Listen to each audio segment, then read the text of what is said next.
Shalom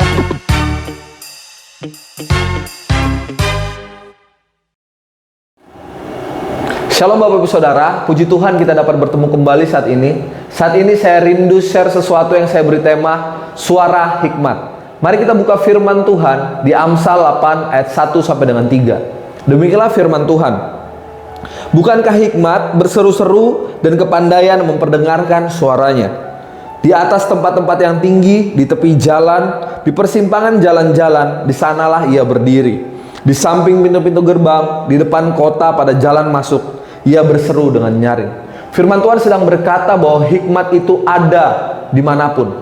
Ketika kita fokus kepada Tuhan, kita dapat mengerti pengertian baru dan hikmat yang daripada Tuhan. Lebih dari apa yang kita lihat, apa yang kita rasa, dan apa yang kita dengar, kita bisa memperoleh hikmat itu dari Tuhan sendiri, berbicara ke dalam hati kita. Sebagai contoh, firman Tuhan di Amsal berbicara tentang semut. Kita dapat belajar dari semut. Mari kita buka firman Tuhan di Amsal 6 ayat 6 sampai dengan 8. Demikian firman Tuhan. Hai pemalas, pergilah kepada semut, perhatikanlah lakunya dan jadilah bijak. Biarpun tidak ada pemimpinnya, pengaturnya atau penguasanya, ia menyediakan roti di musim panas dan mengumpulkan makanannya pada waktu panen. Firman Tuhan mengajarkan kita untuk belajar dari semut. Bayangkan semut yang sering kita anggap tidak penting, yang mungkin kita rasa mengganggu ketika dia ada berkerumun di rumah kita, di dekat gula kita atau hal-hal yang manis. Seperti itu saja Tuhan bisa mengajarkan sesuatu, yaitu lihat kepada mereka. Hai pemalas, lihat pada semut-semut. Kita dapat belajar apa? Kita dapat belajar bahwa semut itu mempersiapkan kehidupannya di masa depan. Bagaimana dengan kita? Apakah kita mempersiapkan kehidupan kita di masa depan? Ini adalah suara hikmat yang Tuhan nyatakan melalui semut. Betapa luar biasanya Tuhan itu. Tuhan dapat berbicara melalui apapun, termasuk terhadap hal yang mungkin kita anggap tidak penting, bahkan yang kita rasa mengganggu, yaitu semut. Hal ini sangat menarik untuk kita mengerti. Banyak hal yang itu kita perlu berfokus kepada Tuhan untuk mengerti sebuah pembelajaran yang terjadi. Mari kita lihat berapa banyak hal yang Tuhan ajarkan, yang itu merupakan hikmat Tuhan yang itu tidak dimengerti oleh dunia. Saya akan bagikan beberapa hal. Yang pertama, firman Tuhan mengajari kita untuk mengampuni ketika disakiti. Menurut pengertian dunia, ketika kita disakiti, ya kita balas dengan hal yang menyakitkan juga. Sehingga hal itu setimpal, hal itu adil. Padahal tidak demikian. Keadilan di dalam Tuhan justru kita mengampuni orang-orang yang menyakiti kita. Bukankah ini hikmat dari Tuhan? Ini bukan dari dunia. Dunia tidak mengerti hal ini. Ada lagi hal lain. Yang kedua, mengasihi musuh. Mengasihi musuh. Di mana di dunia ini yang mengajari tentang mengasihi musuh selain daripada Tuhan Yesus? Betapa luar biasanya bahwa Yesus mencontohkan kehidupan yang tidak ada di dunia ini. Inilah hikmat Allah. Ketika kita dimusuhi oleh orang memperlakukan kita jahat, apa yang kita harus lakukan? Apakah membalasnya dengan perlakuan jahat? Tidak, melainkan membalasnya dengan kasih, mengasihi musuh. Yang ketiga, menghormati orang tua dan pemerintahan atau pemimpin kita. Ini hal yang tidak mudah. Mungkin seringkali kita berpikir bahwa untuk apa kita menghormati pemerintahan? Untuk apa kita menghormati orang tua? Toh mereka tidak sayang pada kita. Toh mereka tidak memperhatikan nasib orang-orang miskin.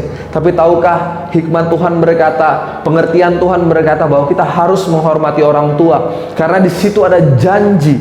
Itu janji yang kekal bahwa kita akan berbahagia dan lanjut umur kita ketika kita menghormati orang tua. Ketika kita menghormati pemimpin-pemimpin kita, ada berkat Tuhan di sana. Ini hal yang Tuhan berikan yang tidak dengan alasan tunggu mereka baik, orang tua kita baik, ataupun pemerintah kita sudah melaksanakan semua tanggung jawabnya. Tidak demikian firman Tuhan ajarkan. Melainkan kita harus tunduk, hormat kepada orang tua dan juga pemimpin kita. Tidakkah ini hikmat daripada Tuhan?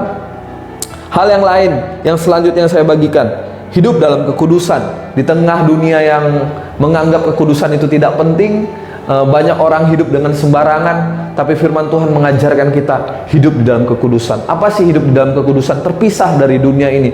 Hidup seperti apa yang Tuhan mau. Hidup untuk Tuhan, bukan lagi untuk dunia ini. Ini sangat bertentangan dengan pengertian manusia. Bagaimana mungkin kita memperoleh hal-hal yang luar biasa kalau kita hidupnya terpisah daripada dunia?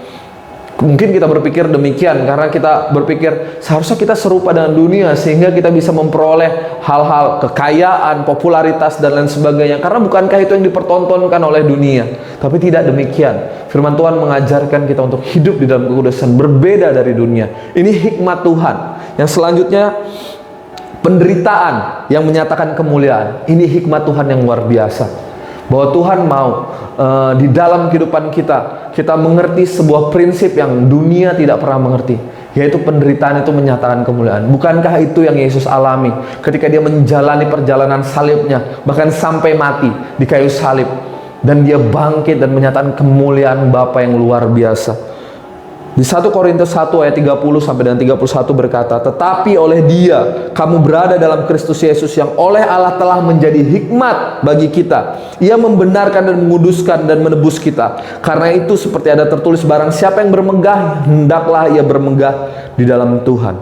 Jadi Kristus, kematian Kristus, kehidupan Kristus, penebusan Kristus adalah hikmat daripada Allah.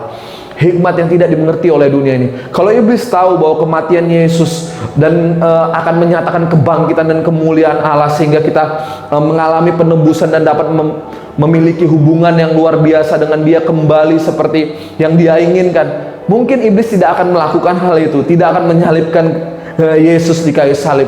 Tapi karena iblis tidak mengerti, dunia tidak mengerti hikmat Allah yang tidak terselami dan luar biasa itu, oleh sebab itu kita dapat mengerti hal itu.